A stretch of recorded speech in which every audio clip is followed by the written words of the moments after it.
the aspect of the economies and how they're all intertwined has really been one of the changes over the last few decades. So you see a big difference now in that we're all reliant on the growth in China, the growth in other Asia, Africa, Latin America, et cetera. So I think from that standpoint, which is a good piece, it's helped, continue kind of offsetting a lot of the anemic economic growth in the United States and in Europe and some of the developed countries. So I think the aspect of how risk is going to be perceived going forward will be interesting around how they handle this crisis. The question is, and the leadership of companies, countries, et cetera, are going to have to get over looking behind at the past and start looking forward and just saying, it doesn't really matter how we got into this anymore, now we got to get out. And getting out is going to require us to do A, B, and C. We need you, whoever that is, to be on board with that, and I think that's the real change that's going to have to occur. When you look at the economies that develop from China, India, South America, Africa now, you're seeing this growth in the middle class. And that's because that's what drives the consumption, is this broadening out and increasing awareness of the people from what they can purchase economically. So I think that, and then that cascades into needing more resources, whether it's oil or iron ore for steel or et cetera, for buildings, and so you're starting to see a lot of that occur. So it's partly urbanization, people moving into the cities for jobs, et cetera, which then also requires more infrastructure. So I think what we saw in China over the last 20 years, as each one of these cities away from Shanghai and Beijing have grown, we're seeing that now replicated in India. We're also seeing that in Africa and South America. So I think that's what's driving it. Having the appropriate structure in place in the market where you can really attack the market standpoint from an economic aspect. The other piece is, so it's people.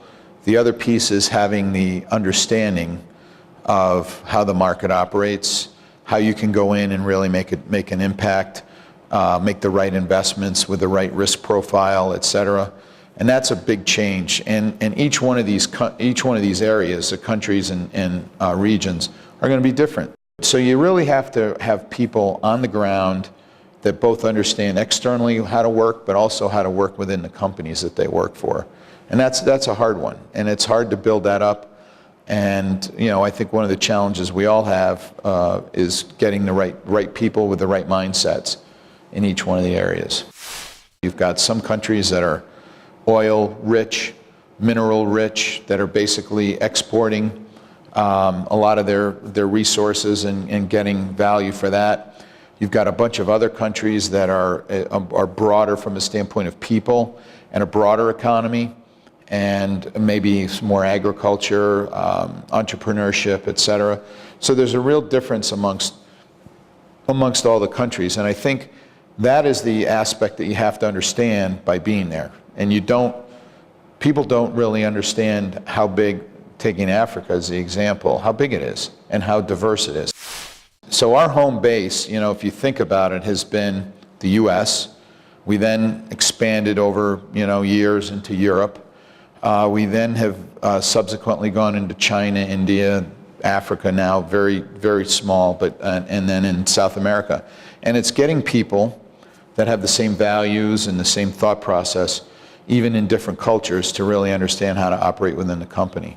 So you do that through a number of different ways. You obviously want to attract very good people. You then want to continue to train them, and we spend as a company over $1 billion a year in training our people across a lot of different aspects, not just leadership, but also technical, et cetera. And I think all of that is a continued growth of the culture and breadth of the culture across these countries. There are different things that have been developed, and we are now using them in developing markets, but there's a lot of interest in the developed market as well. So it's a combination of both. So I think it's really focus on infrastructure is really the key for us as we think about where we're going to go globally.